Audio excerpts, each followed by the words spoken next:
Je m'appelle Boris Cyrulnik. Je suis neuropsychiatre parce que j'ai été diplômé à l'époque où ces deux spécialités étaient encore fusionnées. Et je consacre beaucoup de mes travaux à réfléchir aux théories de l'attachement et particulièrement à la résilience, dont la définition est extrêmement simple, c'est la reprise d'un nouveau développement après un traumatisme.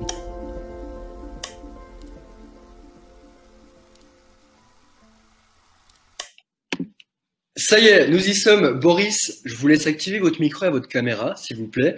Bienvenue à tous dans cette conférence en ligne organisée dans le cadre de la nouvelle masterclass de Boris Cyrulnik pour se remettre des traumatismes passés, reprendre confiance en soi et se sentir mieux au quotidien. Maintenant, avant de commencer cette conférence, voici le programme du jour. Nous allons passer environ 1 heure tous ensemble. Premièrement, une introduction avec une présentation de Boris. Ensuite, on va rentrer directement dans les conseils, partie 1. Comment se remettre d'un traumatisme passé et arrêter de ressasser le passé. Partie 2, comment être moins angoissé au quotidien et surmonter ses souffrances. Partie 3, comment retrouver une confiance en soi pour se libérer et vivre une vie plus épanouie. Notre temps est limité sur Terre, donc il faut y aller. Et puis, en toute fin de webconférence, il y aura une séance de questions-réponses où Boris vous apportera des conseils personnalisés. On est parti et pour commencer, pouvez-vous faire un bref rappel sur votre parcours et votre histoire, s'il vous plaît? Alors, mon parcours est classique, sauf que j'ai eu la chance de ne jamais aller à l'école. Je suis directement rentré au lycée parce que j'aurais dû aller à l'école pendant la guerre. Mais je suis rentré au lycée, ensuite j'ai fait un parcours tout à fait classique, c'est-à-dire que j'ai fait médecine, psychologie, je suis devenu neuropsychiatre, et en 1980, avec Jacques Petit, nous avons eu l'idée curieuse de réfléchir au début de la fabrication de l'émotivité et de l'affectivité, ce qui ne se faisait pas du tout en 1980. Je suis devenu, j'ai d'abord enseigné à la faculté de médecine de Marseille, dans un petit poste d'adjoint, puis ensuite j'ai été directeur d'enseignement à l'université de Toulon, et maintenant j'ai été bombardé professeur à l'université de Mons en Belgique. Donc toutes nos réflexions, toutes nos recherches tournent autour de l'attachement et de la résilience. Mathieu, est-ce que ça vous convient ? Oh, bah écoutez, Boris, moi, vous savez, tout me convient. Très cher. Boris, un grand merci. Alors, avant qu'on rentre dans le vif du sujet, peut-être que vous pouvez un petit peu, je sais que c'est personnel, mais je sais aussi que vous en avez parlé dans le cours en ligne qu'on a fait ensemble. Donc, je me permets de faire un petit point là-dessus. C'est vrai que vous avez une histoire qui est quand même assez atypique dans votre jeunesse. Et c'est aussi en ce sens que vous avez mené des recherches sur la résilience. Est-ce que vous pouvez en 1 minute raconter votre parcours qui est quand même très inspirant pour ceux qui nous écoutent? Alors, j'ai eu une enfance qui n'était pas exceptionnelle quand j'étais enfant, qui était exceptionnelle quand Mathieu était enfant, mais pas moi. Parce que ma famille a disparu pendant la guerre, j'ai été arrêté quand j'avais l'âge de 6 ans et demi, je savais que j'étais condamné à mort parce que juif. J'ai réussi à m'évader parce que la providence existe probablement. J'ai été protégé par des justes jusqu'à la fin de la guerre, et c'est pour ça que j'ai eu la chance de ne pas aller à l'école, et dans quelques mois seulement, et d'entrer directement au lycée. Mais c'est vrai qu'une enfance pareille, j'entendais dire quand j'étais enfant que les orphelins n'avaient aucune chance de s'en sortir, qu'ils avaient moins de valeur que les autres, donc ça me crispait beaucoup. Et quand j'entends dire ça des gosses des quartiers ou des gens qui ont eu un malheur dans leur vie, et quand on dit oh, ils pourront jamais s'en sortir, ben ça me crispe tout pareil, parce que c'est exactement ce que j'ai entendu quand j'étais enfant, et je sais que c'est faux. Mais il faut réfléchir, pas tellement à la résilience, mais il faut réfléchir aux facteurs de protection ou aux facteurs de vulnérabilité qu'on a acquis au cours de notre développement, et c'est de ça dont on va parler. Exactement, Boris. Donc, avant d'organiser cette webconférence, avant de nous retrouver aujourd'hui, on a sondé les participants, mais également la communauté Mentor Show, Et la première question qui est revenue pour cette conférence est la suivante. Donc, ça sera la partie numéro 1. Comment se remettre d'un traumatisme passé et en fait, comment arrêter de ressasser le passé? C'est à vous. Voilà, ben ça c'est le principe, c'est la question de la résilience. La résilience se pose justement cette question. Alors, deux rappels historiques brefs, c'est que avant, quand on avait un malheur dans la vie, on pensait qu'on était perdu et que c'était pas la peine de s'en occuper. Et effectivement, puisqu'on s'occupait pas des gens, bah, beaucoup étaient perdus, en effet. Et puis, la notion de traumatisme a été difficile à penser. D'abord, on pensait que c'était le mauvais œil. Ensuite, on a pensé que c'était le bouc émissaire, c'était les sorciers, c'était les juifs. Puis ensuite, on a pensé que c'était les femmes sorcières. Puis ensuite, on a pensé que c'était les gens de mauvaise qualité, donc on ne peut pas s'en remettre. Et pendant la guerre de 1914-18, quand un soldat qui était extrêmement jeune, quand les soldats manifestaient des troubles psychiques, ce qu'on peut facilement comprendre, tellement la guerre était effrayante, eh bien on les considérait comme des traîtres. Et certains ont été punis parce qu'ils ne pouvaient plus combattre. Donc, à partir de 1982, la manière de poser la question a complètement changé. C'est-à-dire que c'est grâce, nous on avait un peu travaillé sur ce sujet, mais c'est surtout Amy Werner, une psychologue américaine, qui va à Hawaï s'occuper de plusieurs centaines d'enfants sans famille et des enfants des rues. Elle les retrouve 30 ans après, 72% de ces enfants, effectivement, sont fracassés, ce qu'on peut comprendre sans peine, mais, étonnement, 28% ont appris à lire et à écrire sans école, ils ont appris un métier, ils ont fondé une famille, et quand Amy Werner en fait l'examen psychologique, eh ben, ils ne sont pas plus névrosés que les autres. Alors c'est parti de ce travail. Il y avait d'autres travaux avant, mais c'est elle qui a fait le travail le plus démonstratif. Alors sur le plan pratique, quand un malheur arrive, quelle que soit la cause du malheur, ça peut être un malheur climatique, un viol, une agression physique, la guerre, c'est souvent la précarité sociale, c'est souvent la violence conjugale. Quelle que soit la cause du malheur, quand un malheur arrive, il faut ne pas se précipiter pour juger. Il faut prendre son temps parce que quand on se précipite, on prend toujours les mauvaises décisions. On prend son temps et quand on prend un peu de recul, on dit quels sont mes facteurs de protection? Qu'est-ce qui marche bien en moi? Est-ce que je suis capable de bien m'exprimer? Est-ce que je suis capable de contrôler mes émotions? Est-ce que je suis capable d'aller chercher celle qui pourra m'aider? Parce que ça, je le reprendrai 100 fois ce soir. Le plus sûr moyen de ne pas s'en sortir, c'est la solitude. Donc c'est la première fois que je le dis ce soir, mais je le redirai souvent.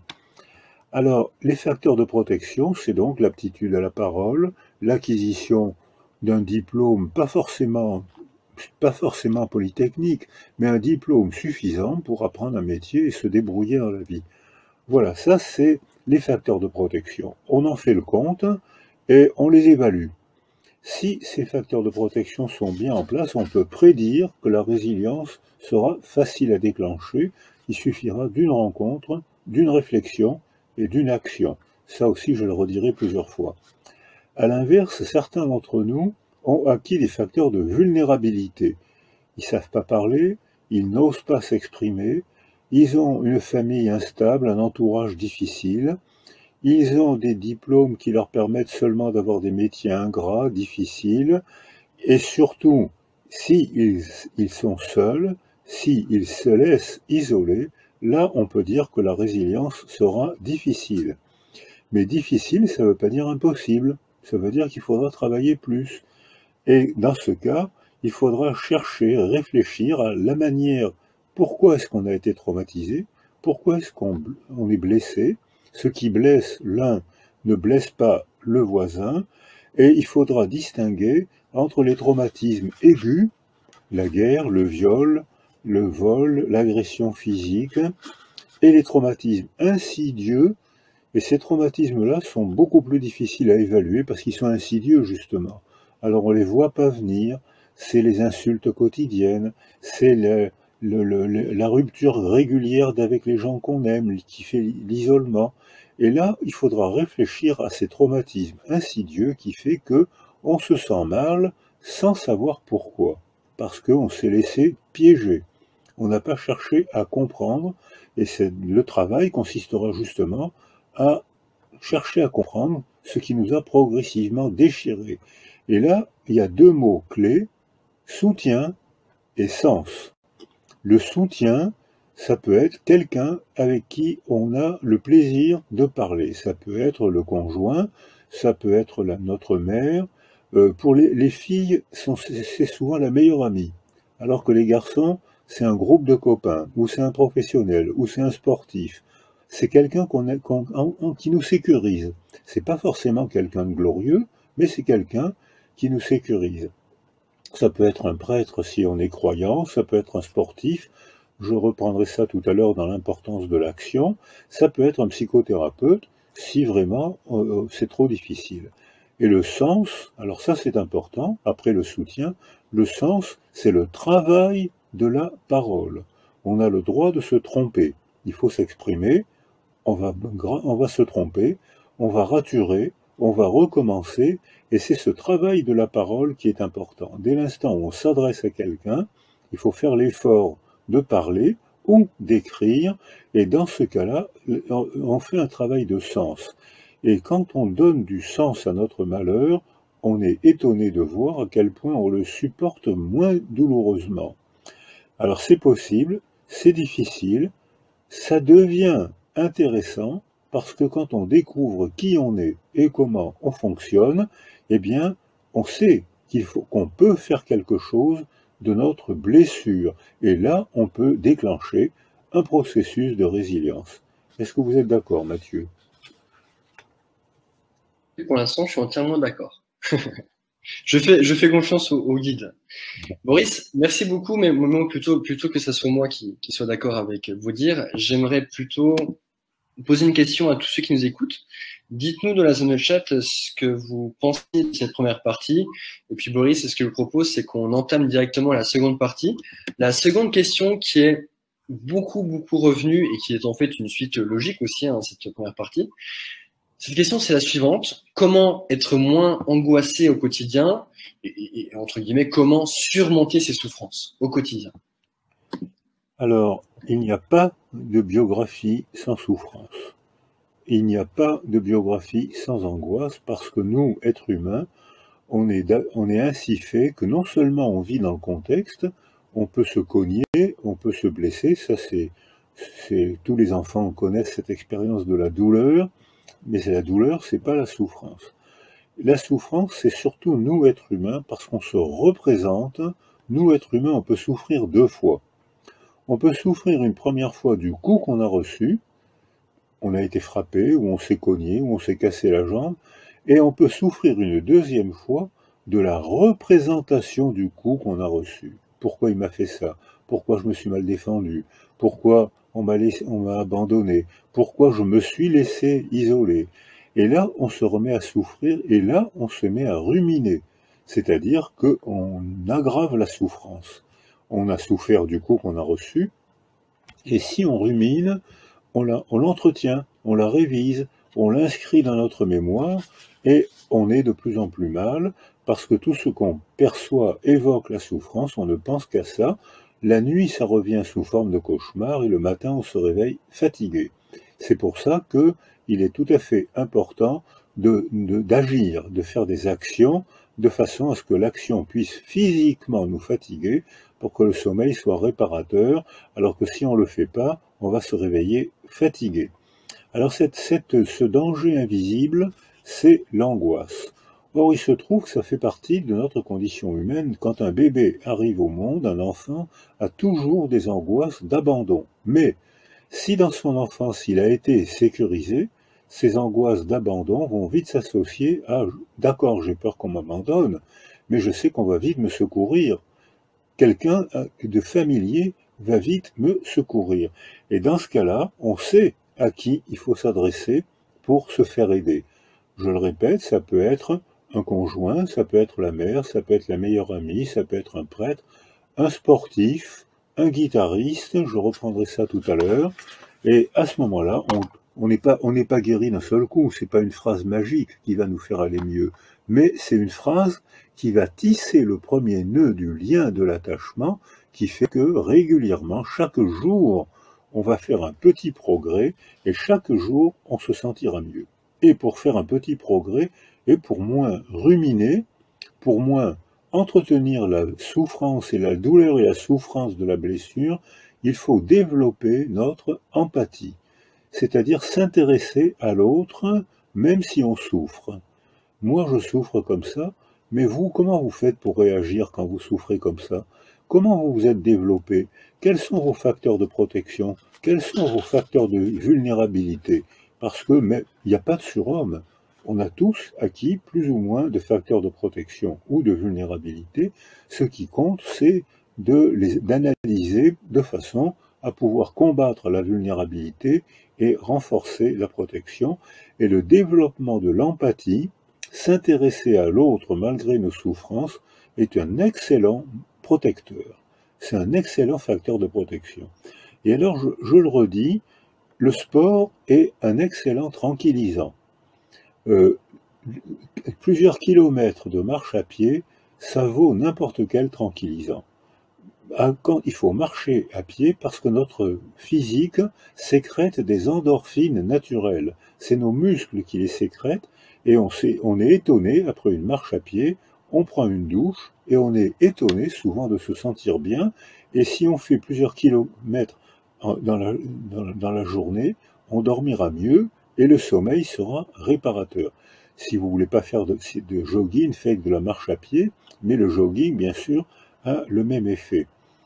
Et puis, la réflexion est tout à fait importante. C'est-à-dire que dès l'instant où on cherche à comprendre, on met du recul dans notre souffrance. On est moins prisonnier de la douleur, on rumine moins. D'où la nécessité de comprendre ce qui nous est arrivé. Pas tout seul, avec quelqu'un qui nous sécurise. Voilà ce que j'ai compris. Qu'est-ce que tu penses de ce que j'ai compris? L'autre sera d'accord ou pas d'accord, ça n'a aucune importance. Ce qui compte, c'est de travailler, élaborer. Moi, je pense que c'est ça qui m'a blessé. Toi, tu penses autrement. On n'est pas d'accord, ça n'a aucune importance. Explique-moi. Alors ça, c'est le deuxième facteur. Et le premier, le fondamental, c'est l'affection. Il faut aller chercher quelqu'un qui nous sécurise. Et alors là, je reprends parce que ça me paraît important, mais je vais le dire en sens inverse. Les trois facteurs de protection accessibles et les plus efficaces, c'est l'affection, aller chercher quelqu'un qui nous sécurise, la réflexion, apprendre à parler, apprendre à travailler la parole pour donner sens, et l'action, quelle que soit l'action, que ce soit un jogging, une marche à pied ou repeindre les murs de sa chambre. Mathieu, dites-moi si vous êtes d'accord. Boris, moi j'ai plutôt une question pour les participants. Dites-nous, pendant que j'introduis la partie numéro 3, en tout cas Boris, un grand merci parce qu'honnêtement, la clarté et la valeur que vous apportez va aider énormément de personnes, donc merci pour ça. Pendant que j'introduis la partie numéro 3, dites-nous de la zone de chat en quelques mots, en une phrase, ce que vous avez retenu de cette partie numéro 2 qui était centrée donc sur comment surmonter ses souffrances. Partie numéro 3, ça a été aussi beaucoup demandé, et je vois d'ailleurs qu'on est aligné avec ceux qui nous écoutent, Boris, parce que j'ai vu des questions passer dans la zone de chat sur ce point. Une fois qu'on a un petit peu arrêté de ressasser le passé, une fois qu'on met en place un mécanisme, un processus pour surmonter ses souffrances, comment retrouver une confiance en soi pour se lancer dans de nouveaux projets, pour vivre une vie plus épanouie? Alors voilà, ça c'est la question fondamentale. La confiance en soi nous est donnée ou ne nous est pas donnée dans la petite enfance. Quand on a été bien sécurisé, on a le plaisir d'explorer parce qu'on a confiance en soi. Quand il y a eu un malheur autour de nous, je souligne autour, parce que quand on est malheureux ou quand on déprime, on cherche en soi ce qui ne va pas. Je suis mauvais, j'y arriverai pas, et on aggrave la souffrance. Alors que, en fait, cette estime de soi nous est donnée par une altérité. Je ne peux devenir moi-même que s'il y a un autre. Alors pour ceux qui aiment Arthur Rimbaud, je est un autre. Il avait compris ça parce que lui, il déprimait souvent et il avait compris que, en fait, il ne pouvait aller mieux que quand il avait un autre, des amis autour de lui. Or, ça, dans la première enfance, ça nous est donné. Si notre mère était heureuse par son mari, par ses études, par son métier, par sa famille, par sa culture, elle nous communique son bonheur et nous donne confiance en soi. Dès que on a confiance en soi, on éprouve le plaisir d'explorer, donc de continuer à apprendre. Alors on peut explorer en voyageant, on peut explorer en lisant, on peut explorer en regardant des films, la télé, mais surtout on peut explorer en rencontrant des gens et en parlant du film qu'on a vu ou du roman qu'on a lu. On sera souvent pas d'accord, c'est bien, parce que si on n'est pas d'accord, il faut argumenter et non pas sortir les couteaux. Et le simple fait d'argumenter fait qu'on tisse un premier lieu de l'attachement, un premier nœud de l'attachement. Et ça permet justement de chaque jour, petit à petit, de tricoter le processus de résilience en construisant, en acquérant des facteurs de protection par la parole, par l'empathie, par le décentrement de soi pour explorer le monde mental d'un autre. Moi, je réagis comme ça et toi, tu réagis comment? Expliquons-nous. Tu as vu ce film comme ça, moi je l'ai compris comme ça, toi tu l'as compris autrement. Expliquons-nous. Et on voit à ce moment-là que un lien, même s'il y a un désaccord, c'est pas grave. Parce que s'il y a un accord, on risque, si on est toujours trop d'accord, on finira par ne plus parler puisqu'on est d'accord. Alors que s'il y a un petit désaccord amical, affectueux, eh bien, on va s'expliquer et là, on va faire le travail de la parole dont je parlais tout à l'heure. Donc, l'estime de soi se gagne minuscule progrès après minuscule progrès. Tiens, j'ai réussi à dire ce que je pensais. Tiens, j'ai réussi à dire que je ne suis pas d'accord avec lui, avec elle. Donc c'est un entraînement verbal, psychologique, comme tout à l'heure je disais, il y a un entraînement physique pour le jogging ou la marche à pied. C'est-à-dire que là, c'est tout petit, c'est phrase après phrase, qu'on construit l'estime de soi. Ça se tricote. C'est une métaphore que j'ai employée et qui est souvent reprise dans les milieux de la résilience. On tricote sa résilience, phrase après phrase, rencontre après rencontre. Ça veut dire donc que si on est seul, on est sûr de ne pas tricoter sa résilience. Donc on est sûr de ne pas s'en sortir. Et la confiance en soi se gagne comme un entraînement physique, geste après geste, mot après mot. Mais il y a des conditions pratiques où on peut s'exercer le mieux. De même que pour faire une marche à pied, il faut faire un trajet dans la ville, ou il faut marcher dans un sentier de montagne, ou faire un trajet pour son jogging, ben là c'est pareil. Il faut chercher un lieu de parole. Où vais-je pouvoir parler? Avec qui vais-je pouvoir parler? Et là, je vais m'entraîner à faire une phrase, puis une autre. Alors s'engager, on peut s'engager dans une association bénévole. Là, il y a énormément d'associations qui sont nécessaires, qui sont utiles et qui sauvent beaucoup de gens qui désormais ne sont plus seuls parce qu'ils peuvent rencontrer sur 20 personnes ou 30 personnes dans une association, il suffit qu'il y en ait une seule, avec qui on se sent en sécurité et avec une envie de parler. Une seule personne suffit. On ne pourra jamais aimer et être aimé les 30 ou 40 personnes de l'association. C'est évident. Une seule suffit. On bavarde au quotidien, autour d'un café, autour de quelque chose qu'on a à faire. Ça suffit pour déclencher un processus. On peut s'engager dans un parti politique, mais les jeunes actuellement, j'ai l'impression, se désengagent de plus en plus des partis politiques. Alors donc je passe vite parce que ça se fait moins. En revanche, on peut s'engager dans un club, on peut s'engager dans un atelier de dessin, on peut s'engager dans un atelier d'écriture, on peut s'engager, prendre des cours de musique, à deux, c'est-à-dire pas seulement avec le professeur, mais faire un orchestre entre copains, deux, trois, et on va rigoler parce qu'on va être mauvais au début. Mais ça fait rien, ça n'a pas d'importance. Plus on fera de la musique, moins on sera mauvais, c'est évident. Et de toute façon, à l'occasion de la musique, il y a le plaisir de la musique, et puis il y a le plaisir du bavardage, de la rencontre dont je parle depuis tout à l'heure. C'est-à-dire que c'est à l'occasion d'un engagement qu'on va pouvoir travailler les processus de résilience. Alors, il peut y avoir des clubs de marche, des clubs de montagne, le jogging, mais quand on s'engage par le sport, je crois qu'il est nécessaire de faire des sports de petit niveau. Renoncer à la médaille d'or aux Jeux Olympiques. Vous l'aurez pas, et moi non plus. Ah bon? On renonce. En revanche, le sport de petit niveau, qu'est-ce qu'on se sent bien, et on ne sait pas pourquoi on se sent bien, mais les biologistes vous diront, parce qu'on a éliminé le sucre, la graisse, et on a augmenté la sécrétion naturelle des endorphines, qui sont des tranquillisants naturels. Alors ces petits exercices, je souligne petits exercices quotidiens, nécessitent de ne pas mettre la barre trop haut. Parce que si on met la barre trop haut, on va se décourager.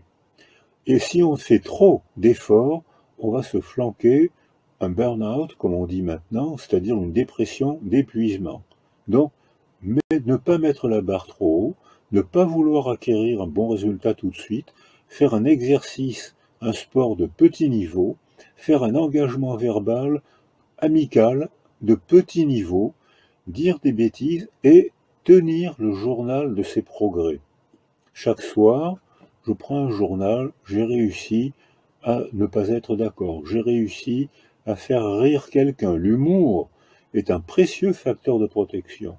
J'ai réussi à sourire, j'ai réussi à bavarder, mettre la barre très bas et tricoter petit à petit, et chaque soir tenir son journal du progrès, et on constate à ce moment-là que le premier soir, le deuxième soir, il n'y a pas de progrès, évidemment. Mais au bout de 15 jours, au bout d'un mois, en relisant ces notes de progrès, on se rend compte que finalement, on a fait pas mal de progrès et qu'on sent la confiance. On a reconstruit en soi la confiance qu'on a perdue à l'occasion d'un accident de la vie ou parce que notre mère était malheureuse et n'a pas su nous donner la confiance en soi, parce qu'on a eu un malheur, qu'on a été blessé douloureusement, et ça dans la vie, ça manque pas. Dans la vie moderne et dans la vie ancienne, je crois que c'était encore plus dur.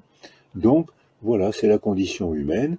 Et à ce moment-là, on constate que, petit à petit, semaine après semaine, on est étonné de faire des petits progrès. Voilà, Mathieu. Maintenant, Maurice, merci beaucoup. Je vais simplement poser la question.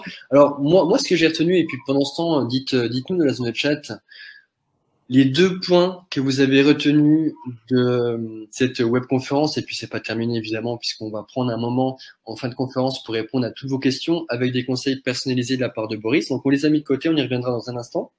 Mais dites-moi dans la zone de chat, et puis dites-nous avec moi et Boris, les 2 points que vous avez, qui vous ont impacté lors des conseils donnés par Boris. Moi personnellement, si je devais, résumer, ou enfin 2 points qui m'ont particulièrement touché.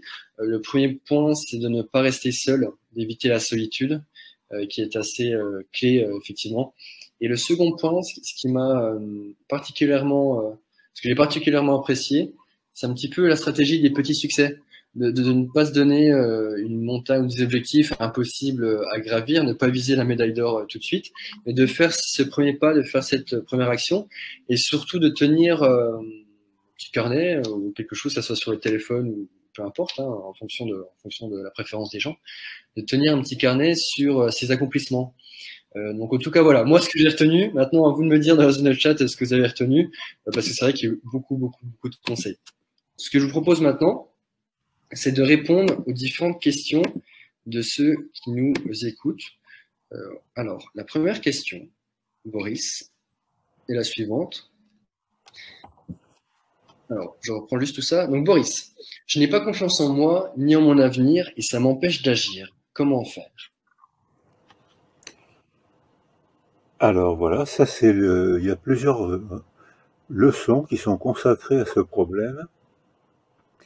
Je n'ai pas confiance en moi parce que peut-être, quand j'étais enfant, ma mère était malheureuse à cause de mon père, à cause de la précarité sociale, à cause de la guerre, à cause de tas de causes différentes. Donc du coup, j'ai pas acquis la confiance en soi que j'aurais acquis si ma mère avait été en sécurité. Alors je suis obligé de faire moi-même le travail que ma mère n'a pas pu me faire faire. Eh bien, ce que je proposais tout à l'heure, c'est chercher une figure sécurisante. Ça peut être la mère, ça peut être une femme, un conjoint, ça peut être un prêtre si on est croyant, ça peut être un sportif, un musicien, ça peut être n'importe qui nous sécurise et avec qui on peut entreprendre le premier tricot des liens de l'attachement. Donc, comme on le disait tout à l'heure, au début, mettez la barre très très bas, et puis le soir, écrivez ce que vous avez fait à la main, si possible, de façon à tenir un cahier de progrès. Alors ce cahier de progrès, les premiers jours, ben, il n'y en aura pas, mais de semaine en semaine, vous noterez, tiens, j'ai pris confiance en moi, j'ai osé m'exprimer, j'ai osé dire ce que je pensais. C'est une musculation de l'esprit, exactement comme un entraînement sportif. Mais il faut commencer par le plus petit. De même qu'en sport, il faut faire un sport de petit niveau pour gagner, pour construire, pour muscler l'estime de soi et la confiance en soi. Il faut commencer jour après jour, après des tout petits progrès. Ben, c'est ce que j'ai dit tout à l'heure, c'est ce que je dis dans une masterclass, c'est ça, non? Et Vous avez vu, Boris, que vous êtes très jeune encore. Merci. c'est un exercice, et en mettant la barre très bas, à condition de persévérer, et bien souvent, il suffit d'une rencontre des fois pour que petit à petit, on se mette à se muscler et à progresser. Merci Boris. Bon, écoutez, je lance un petit challenge à tous ceux qui nous écoutent. Dès demain, faites cette première action. Essayez que ce soit une association, que ce soit un club de sport ou peu importe. Essayez de rencontrer cette première personne. Hein, on peut relancer ce challenge, Boris. Demain matin. Donc dès demain matin, on attend tous vos retours d'expérience que vous pouvez envoyer à info@mentorshow.com ou sur nos réseaux sociaux. Et puis on partagera aussi tous vos succès à Boris. Donc c'est un petit challenge. À vous de jouer. À vous de jouer. Merci Boris. Alors on a une autre question qui nous vient de la part de Lara. Devient-on résilient avec le temps et au fil des expériences douloureuses? C'est une question. Et deuxième question, où est-il possible de créer un état d'esprit en amont pour se prémunir et savoir se préparer lorsque ces épreuves arriveront? Alors je vais commencer par la deuxième question. Parfait. Se prémunir contre le malheur, c'est acquérir des facteurs de protection. Ces facteurs de protection viennent d'abord de notre mère, puisqu'on est tous nés d'une femme, hein, et ensuite de l'école, du père, de l'école, du quartier. Ça se construit petit à petit. Alors, est-on prémuni lorsqu'on a une cascade de malheurs? Eh bien, clairement, non. 50% de la population connaît dans sa vie un traumatisme grave, hein, donc c'est une souffrance qui n'est pas rare, hein. Beaucoup de gens connaissent cette expérience très, très douloureuse. Mais ce qui compte, c'est de trouver la personne qui va nous étayer, nous renforcer, et à ce moment-là, si au cours d'un premier trauma, on rencontre quelqu'un qui nous soutient, si par malheur un deuxième trauma arrive, ou même si c'est pas un trauma, si c'est une inévitable épreuve de la vie, si on a été sécurisé avant, on affrontera la deuxième épreuve beaucoup plus facilement. Mais si on a une première épreuve, un premier trauma, et qu'on a été laissé seul, quand arrivera le deuxième pépin de la vie, parce que la vie est faite d'une cascade d'épreuves, hein, pas forcément des traumas, mais une cascade d'épreuves à surmonter, si on a été laissé seul au cours du premier trauma, le deuxième trauma sera encore plus douloureux. Ce qui veut dire que la phrase de Nietzsche, tout ce qui ne tue pas rend plus fort, est fausse.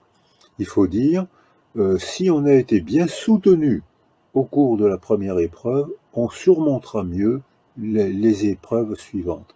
Si on a été laissé seul, pas soutenu, on a acquis un facteur de vulnérabilité et on supportera moins bien la deuxième épreuve. Donc, quand on a un malheur, à coup sûr ne pas rester seul, à coup sûr chercher la figure d'attachement, quelle qu'elle soit, notre mère, un copain. Pour les filles, c'est souvent la meilleure amie, un prêtre, un sportif, débrouillez-vous, quelqu'un avec qui on peut mettre la barre très bas, bavarder et partager une action physique, et hop, le processus se déclenche. Se met en place. Merci Boris. Je vais répondre à une question qui a été posée donc sur la masterclass. Est-ce que certains cours sont-ils interactifs avec Monsieur Cyrulnik? Alors non, c'est vrai que Boris a beaucoup de choses à faire au quotidien, donc forcément, il ne peut pas être présent tous les jours pour répondre à vos différentes questions ou pour l'interactivité. Mais vous avez la possibilité d'importer directement sous chaque leçon, que ça soit des fichiers, donc des images où on voit vos accomplissements, que ça soit des documents, etc., pour ensuite pouvoir échanger avec les autres élèves de vos actions que vous allez implémenter au quotidien et de vos succès, de vos échecs, etc. Donc en fait, l'interactivité, elle se fait avec les autres élèves. Et ce qui est intéressant, puisque on écoute aussi le conseil de Boris quand nous construisons la plateforme en temps chaud, parce que au-delà des masterclass, il y a énormément de choses qui se mettent en place et que nous allons développer dans le temps. On est aussi très porté sur l'interactivité, le fait de ne jamais être seul, même quand on suit une formation. C'est pourquoi vous pourrez échanger, vous allez arriver dans une communauté directement sous les leçons pour vos accomplissements, etc., etc. Je voulais faire un petit point là-dessus. Boris, une autre question qui nous vient de Guylaine. Comment travailler les symptômes et le trauma avec des enfants et adolescents?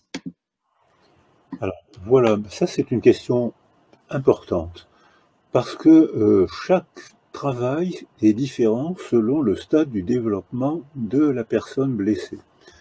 Si c'est un bébé blessé, ce qui arrive, hein, la principale blessure des bébés, c'est la solitude, l'abandon, et c'est la violence parentale, ou la violence autour d'eux. C'est les deux grandes causes, il y en a d'autres, mais ça c'est les deux principales. Or, l'abandon, un bébé seul ne peut rien développer. Il peut même très mal évoluer, comme on le voit dans les bébés seuls à cause de la guerre, par exemple, ou à cause de l'abandon des parents qui sont malades ou effrayés. Un bébé seul ne peut rien développer. Un bébé a besoin d'un autre pour devenir lui-même. Donc, avec un bébé, c'est facile parce que le bouillonnement cérébral, le développement cérébral et psychologique d'un bébé, le besoin affectif d'un bébé est tellement grand que les bébés sont très faciles à blesser et très faciles pour déclencher un processus de résilience. Un bébé pleure, si on le laisse seul, il va apprendre le désespoir de l'abandon. Un bébé pleure, si on le prend dans les bras, il va apprendre, quand j'ai un petit malheur, je peux être secouru. Et ça va s'inscrire dans sa mémoire. Donc la première chose à faire pour un bébé, c'est de le prendre dans les bras. Dans 99% des cas, ça suffit, ça marche, à condition qu'il y ait quelqu'un pour le prendre dans les bras. Si c'est pas la mère, ça peut être le père, la grand-mère, ou un métier de la petite enfance. Ce qu'il faut, c'est qu'il y ait une figure d'attachement qui le prenne dans les bras. Ce que je viens de dire est beaucoup moins vrai pour un enfant qui va à l'école. Parce que quand il va à l'école, il a déjà une petite personnalité bien constituée. 2 enfants sur 3 ont acquis la confiance en soi, l'attachement sécure. Un enfant sur 3 n'a pas acquis la confiance en soi parce qu'il y a eu une difficulté autour de lui la plupart du temps. Et alors ces enfants-là, ou bien ils sont, on appelle évitants, ils évitent le regard. Donc c'est embêtant parce que ils se mettent eux-mêmes en situation de distance où ils vont empêcher la résilience. Donc si c'est un professionnel, ce professionnel devra aller le chercher, doucement, lentement, pour tisser avec lui un mot, un geste, un dessin, et tricoter l'estime de soi. Un enfant sur 5 a acquis un attachement ambivalent, c'est-à-dire qu'il agresse les gens qu'il aime. Et on voit ça souvent chez les bébés, chez les enfants qui ont été abandonnés, parce qu'il faudra leur apprendre à aimer. Donc, c'est un apprentissage aussi. Et puis, 5% des enfants, très peu, sont confus. Alors là, c'est plus grave, là, il faudra l'avis d'un professionnel. Et pour l'adolescent, c'est exactement le contraire. C'est-à-dire qu'un adolescent, une fois qu'il a été bien structuré par sa mère, son père, la famille, l'école, qu'est-ce qui va caractériser l'adolescent? Eh ben, c'est qu'il va vouloir faire autre chose et poursuivre son développement tout seul. Alors, ce que je viens de dire de manière psychologique, les adolescents disent « Maman, lâche-moi les baskets ». Ça veut dire exactement la même chose. Euh, Maman ou papa, lâche-moi les baskets, c'est-à-dire je veux continuer à me développer tout seul pour continuer à affirmer ma personnalité.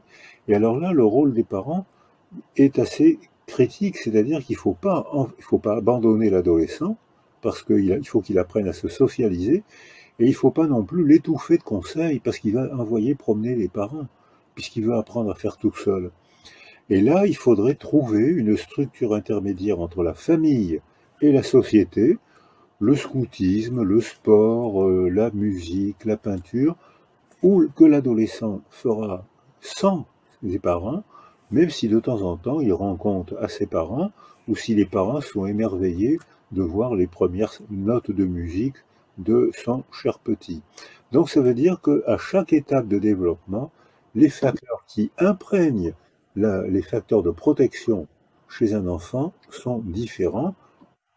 On peut donner à un enfant des facteurs de protection, mais si c'est mal fait ou si c'est pas fait, on peut lui donner aussi des facteurs de vulnérabilité, et là, la résilience sera difficile. Merci Boris. Dites-nous dans la zone, pardon, dites-nous dans la zone de chat ce que vous en pensez. N'hésitez pas également à nous poser vos questions. Je vois qu'il y a encore beaucoup de questions. Alors, une autre question de la part de Florence, de Michel et puis d'autres. J'ai regroupé un petit peu ces questions qui sont en lien avec le décès d'un proche. Donc, ma question est la suivante. Comment surmonter la perte, le décès d'un proche, que ce soit un enfant par exemple? Alors, la vie est ainsi faite que, un jour ou l'autre, on a tous l'expérience du deuil. Le deuil logique, c'est celui des grands-parents c'est eux qui vont disparaître les premiers. La souffrance de la perte des grands-parents dépend du lien qu'on avait avec eux, et si on avait un lien hostile, pas de lien du tout, c'est triste à dire, mais on va pas souffrir. Si on avait un lien d'attachement, on va souffrir. Et la souffrance est bien, elle est morale. Si on souffre de la perte d'un grand-père ou d'une grand-mère, ça veut dire que on a eu la chance de l'aimer. Donc, mais voilà, on le perd, et s'il meurt, en mourant, il emporte avec lui une partie de notre monde intime. On est déchiré, on souffre.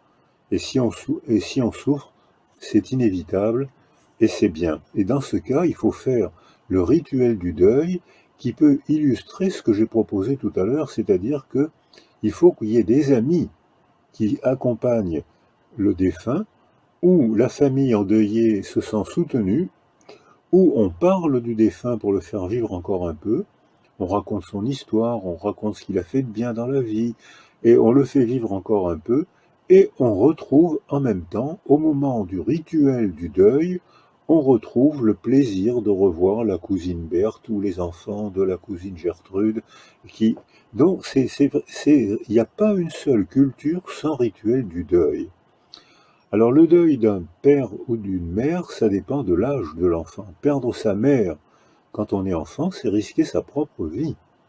Si on perd sa mère sans substitut, l'enfant peut mourir, le bébé peut mourir.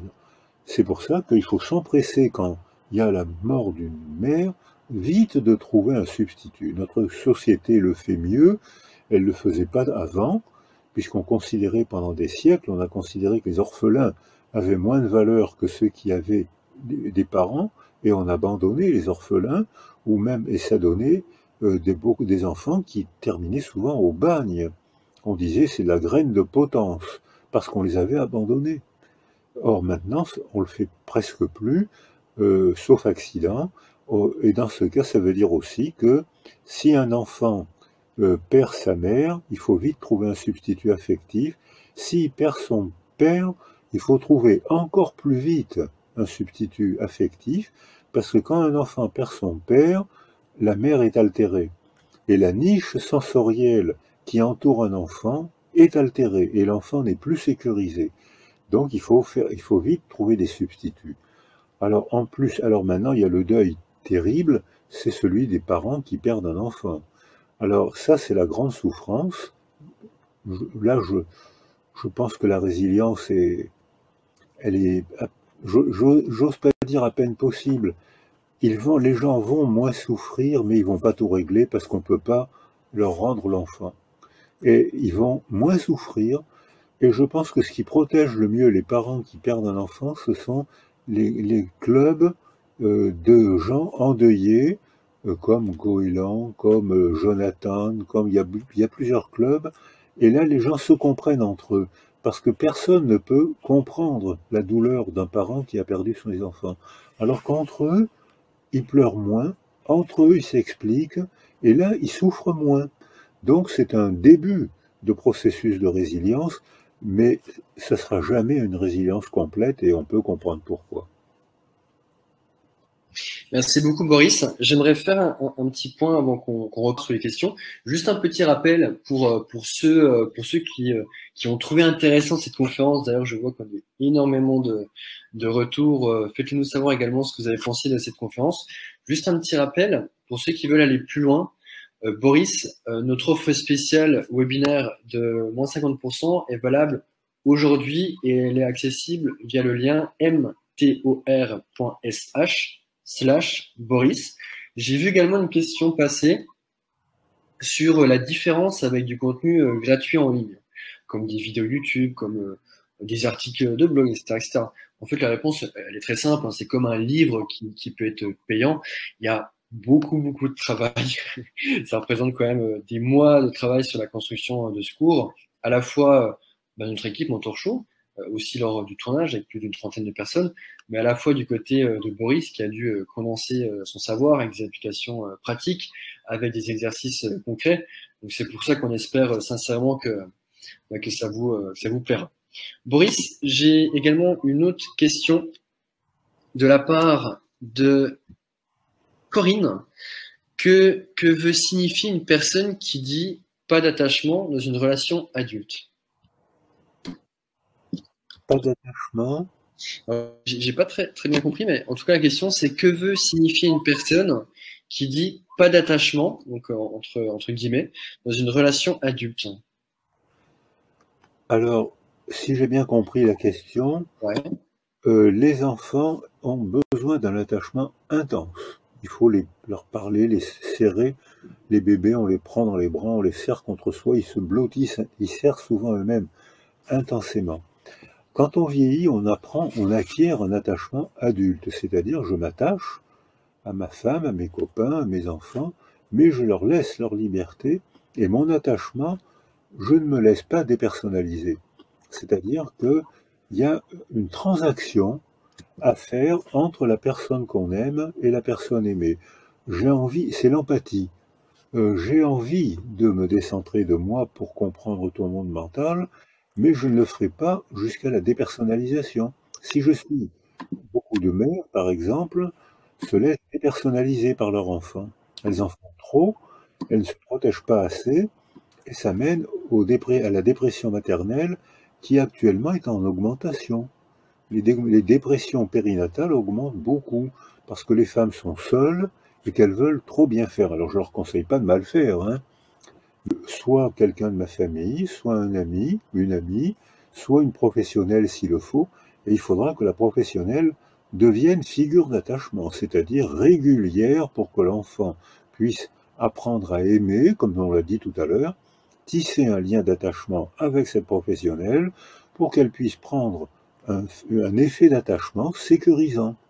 Donc, quand on est adulte, on ne s'attache pas de la même manière que quand on est enfant. Quand on est adolescent, l'amour complique tout, parce qu'à ce moment-là, on a un tel élan vers l'autre qu'on confond attachement et amour.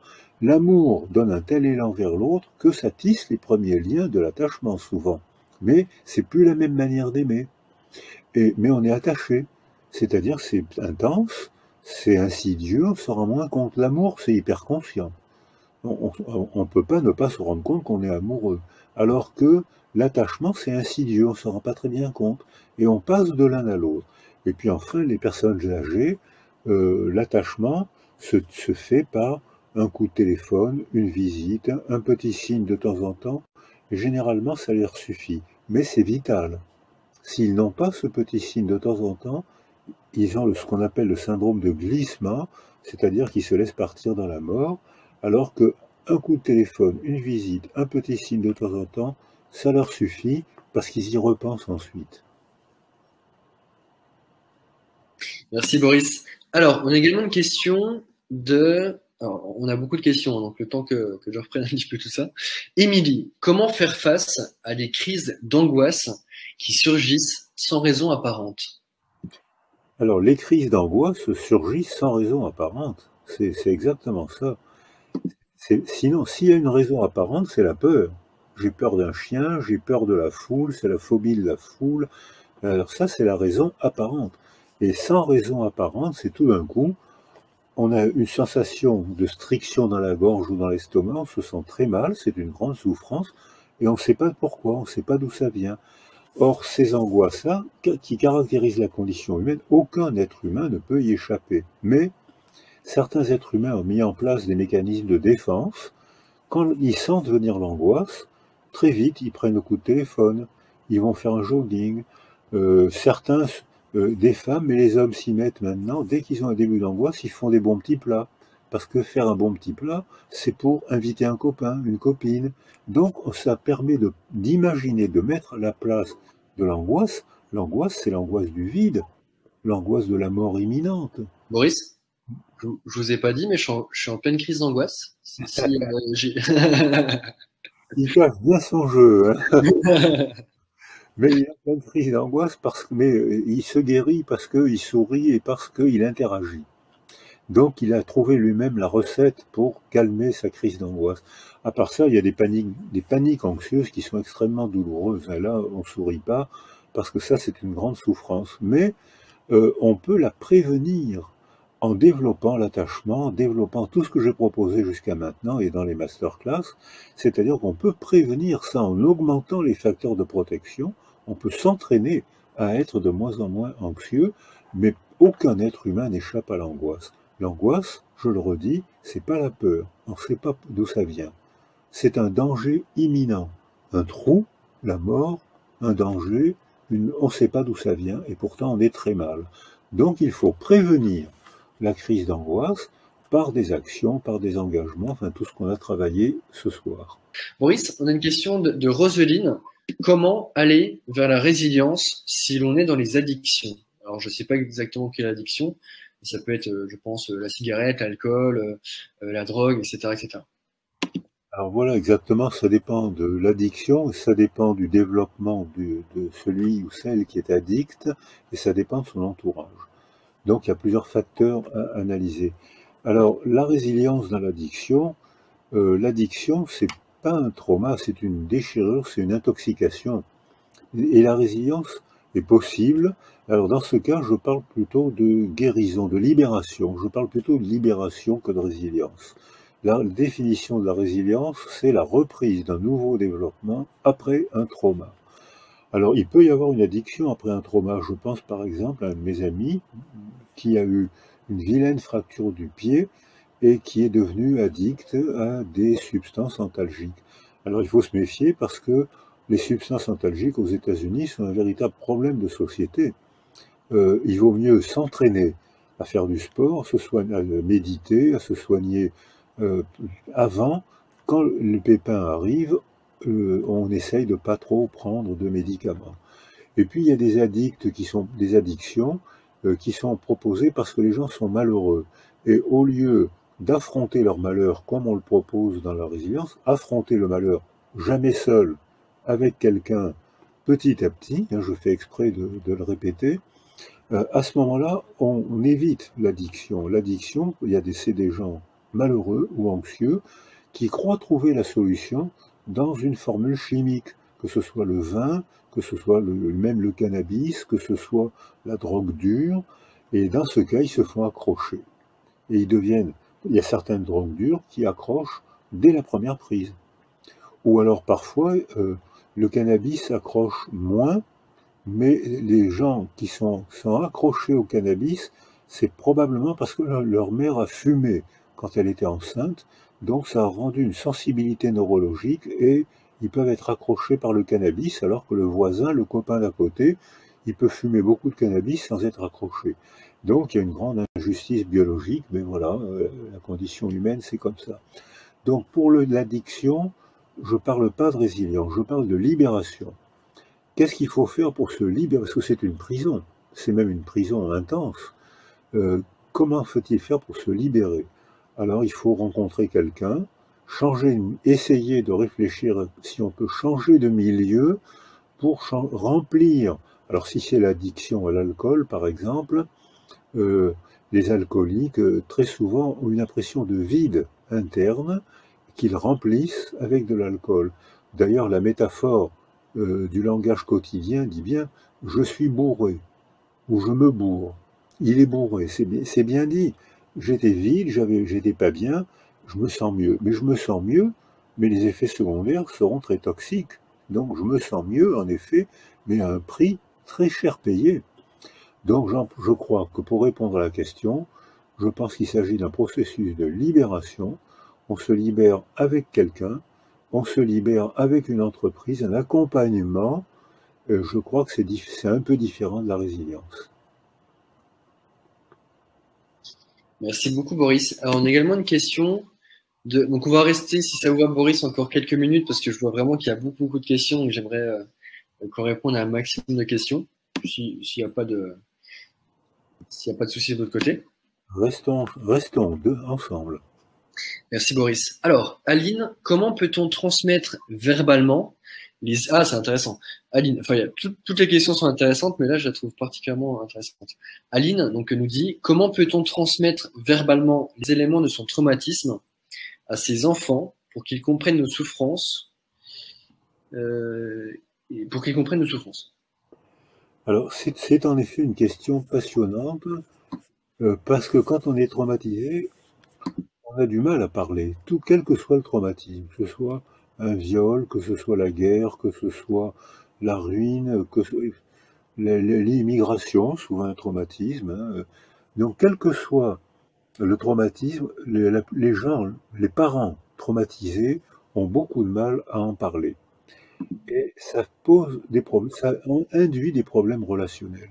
S'ils en parlent trop, ils peuvent transmettre l'horreur à leurs enfants, et s'ils n'en parlent pas du tout, ils peuvent transmettre l'angoisse à leurs enfants. Donc vous voyez que c'est pas facile. Donc la seule solution, c'est de passer par un tiers, par un intermédiaire. Et cet intermédiaire, souvent, c'est l'œuvre d'art. Alors par exemple, dans le cas d'inceste, comment dire à son enfant, ton grand-père que tu aimes tant m'a violé quand j'étais enfant? Comment voulez-vous que ça traumatise pas l'enfant? Donc bien sûr, ça le traumatise. En revanche, quand l'enfant vieillit, on peut lui dire, va voir tel film, va voir le film de Louis Malle, va voir, lis la pièce de théâtre de Chateaubriand, et on en parlera. Donc là, il y a le détour par l'œuvre d'art, le détour par le tiers, l'émotion est gouvernable, on peut la maîtriser, et très vite l'enfant comprend que le comédien, le héros du livre, est le porte-parole de papa ou de maman traumatisé. Mais je pense que dire ma fille, j'ai quelque chose de terrible à te dire, comment voulez-vous que ça traumatise pas l'enfant? Ou dire, j'ai eu un drame dans ma vie, mais je ne t'en parlerai jamais, j'en ferai secret, comment voulez-vous que ça ne traumatise pas un enfant? Donc trop parler, ça traumatise, ne pas parler, ça rend anxieux, mais par bonheur, va voir ce film, va voir ce livre. Les contes pour enfants ont cette fonction. Tu as peur de l'abandon, j'ai été abandonné quand j'étais enfant, toi mon fils, ma fille, tu as peur de l'abandon, eh bien tu as 6 ans, 10 ans, je vais te lire Le Petit Poucet. Tu vois, il était abandonné, mais il a trouvé une solution. Et quand il a retrouvé ses parents, il y a eu une grande fête affective. Voilà, on parle du Petit Poucet, on parle de Peau d'âne. Ton père a des comportements curieux que je comprends pas très bien. Est-ce que un papa se comporte comme ça, qu'est-ce que c'est que ça? Eh bien, l'hypo d'âne. Peau d'âne, la fille se protège grâce à une peau d'âne, elle parle, elle demande à ses frères de l'aider, et à ce moment-là, il y a un mécanisme. Le conte permet de donner des conseils sans brutaliser l'enfant. C'est exactement pour un adolescent, pour un adulte ou pour un grand enfant, c'est ce que fait le roman, c'est ce que fait le cinéma. On parle du roman et l'enfant comprend très vite que, en fait, c'est le problème de maman ou de papa qui a été mis en œuvre d'art. Merci beaucoup, Boris. Comment faire pour se résilier quand ce sont nos propres parents qui nous ont traumatisés enfants et qui continuent à l'âge adulte? Alors malheureusement, c'est une situation qui n'est pas rare, hein. Les parents qui traumatisent leurs enfants sont souvent eux-mêmes des parents malheureux ou des parents qui ont été traumatisés et qui n'ont pas déclenché un processus de résilience. Parce qu'il y a des gens qui sont pas d'accord avec ce concept, hein, il y a des gens qui sont hostiles, et donc ils n'ont pas déclenché ce processus de résilience, ils continuent à souffrir, et comme ils n'affrontent pas leur souffrance, eh bien, ils transmettent quelque chose à leurs enfants. Alors c'est fréquent. Je pense que les mauvaises solutions, c'est de se soumettre au malheur des parents, ou l'autre mauvaise solution, c'est d'agresser ses parents parce que on est agressé par leur souffrance. Et dans ce cas-là, on ne fait qu'ajouter de la souffrance à la souffrance. La seule bonne solution, c'est de prendre un peu de distance si on est adolescent ou adulte, c'est de chercher en dehors de la famille un patronage, un prêtre, un écrivain, une meilleure amie. Certains enfants maltraités, par exemple, sont sauvés par l'école. La plupart des enfants maltraités sont mauvais à l'école. C'est facile à comprendre, hein. Ils sont tellement malheureux que l'école n'a pas de sens pour eux. Mais certains surinvestissent l'école tellement qu'ils finissent par devenir bons à l'école. Alors, eh ben, si on ne fait pas ça à l'école, on peut le faire avec un atelier de dessin, on peut le faire avec un club de sport. Donc, il faut trouver des solutions pour échapper à la pression des parents sans se soumettre et sans les agresser. C'est pas facile. C'est pour ça que si quelqu'un, le cahier de progrès dont je parlais tout à l'heure, là on peut voir, tiens, aujourd'hui j'ai réussi à faire du sport avec un tel, j'ai réussi à aller au cinéma, au restaurant avec une telle, et on a parlé tranquillement. Donc on voit que, et pourtant je n'ai pas agressé mes parents, mais quand mes parents ont commencé à m'agresser, je me suis protégé. Donc c'est une stratégie pas facile, mais possible. Et on voit que beaucoup d'enfants maltraités, avant on disait une phrase scandaleuse, un enfant maltraité deviendra un parent maltraitant, ce qui est faux, ce n'est pas vrai. Un enfant maltraité devient un parent maltraitant quand il est abandonné. Mais quand un enfant maltraité déclenche un processus de résilience, comme on l'a proposé tout à l'heure, il ne répète pas la maltraitance. Et non seulement il ne la répète pas, mais très souvent, il fait un métier d'éducateur, de psychologue ou de médecin, s'il peut, parce qu'il a appris lui-même à surmonter ses souffrances et il veut en faire bénéficier les autres. Merci beaucoup, Boris. Il y a également une question de Chantal. Comment sortir de la peur intérieure qui m'empêche d'avancer, tout simplement? Alors, je ne sais pas ce que ça veut dire peur intérieure, parce que c'est peut-être l'angoisse intérieure. Je comprends mal la question. Parce que on parle de peur, c'est qu'il y a un objet qui fait peur. Alors, j'ai du mal à répondre à cette On question. peut demander à Chantal qu'elle précise un petit peu. Chantal, si j'espère que vous êtes encore là. Si vous êtes encore là, pouvez-vous nous apporter quelques détails directement dans notre chat. Pendant ce temps, on va répondre à une question de Aline. Comment peut-on transmettre verbalement les éléments... Ah, on a déjà répondu, pardon. On va répondre à une question de Florent. Comment surmonter un traumatisme lié à une amnésie? Pardon. Alors, on a tous l'amnésie des premières années. Le cerveau n'est pas en construction, il bouillonne dans tous les côtés, il peut pas faire de souvenirs. Ça va trop vite, il bouillonne, il n'est pas stable, il fait pas de souvenirs. Il fait des traces, mais pas de souvenirs. En plus de ça, dans notre vie, on oublie presque tout. L'amnésie, c'est tous, même ceux qui sont épanouis, même ceux qui sont souriants, on a presque tout oublié. Parmi les milliards d'événements de notre vie, on ne retient presque rien. Et ce presque rien constitue notre identité. Donc c'est important, ce presque rien est important, puisque c'est grâce à ce presque rien qui caractérise mon identité. Je suis celui, celle qui a été collé au bac, qui a été rattrapé par faisant une formation parallèle, en faisant du sport, en voyageant, en étant de telle religion, en étant d'une autre. Donc je suis celui, celle dont l'identité se constitue par très peu d'événements, parmi les milliards d'événements que j'ai connus depuis que je suis au monde. Et ce très peu est tout à fait fondamental parce que c'est notre identité. Donc l'amnésie est inévitable pour les enfants, pour nous-mêmes, même quand on est bien développé. Elle est même nécessaire parce que si on avait la capacité de tout se rappeler, on serait confus. On ne peut pas tout se rappeler, les milliards. Est-ce que vous vous rappelez ce que vous avez mangé il y a 3 mois et demi? Oh non, pas vraiment. Même vous, la veille, je suis certain que moi j'oublie ce que j'ai mangé la veille. Donc, est-ce que vous vous rappelez tous les matchs de football que vous avez fait quand vous étiez enfant? Non plus. Vous vous rappelez que les buts magnifiques que vous avez marqués, le reste vous l'avez oublié. J'étais plutôt défenseur, moi. Et donc l'amnésie fait partie du psychisme humain par bonheur. En revanche, ce qui reste en mémoire, même si c'est faible, il faut en tenir compte, c'est très important, puisque ça nous constitue. Donc n'ayons pas peur de l'amnésie, c'est inévitable, mais ayons peur des faux souvenirs. Parce que des fois, on croit se souvenir et on se rend compte quand on fait une enquête. Ça m'est arrivé quand j'ai écrit un livre, pas vraiment autobiographique, mais une enquête sur mon passé.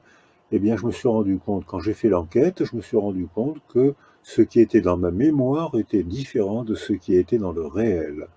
Alors ça, attention, l'amnésie, heureusement, est nécessaire. Personne y échappe. Méfions-nous des faux souvenirs. Merci beaucoup, Boris. Écoutez, Boris, j'ai pas de nouvelles de Chantal sur la question que j'ai posée. Du coup, écoute, Chantal, si tu... non, j'ai pas d'indication. Ce que veut dire peut-être Chantal, Oui. elle est craintive. Mais je suis pas sûr, j'interprète d'après une phrase, il faut faire attention. J'ai pas plus d'informations pour le moment.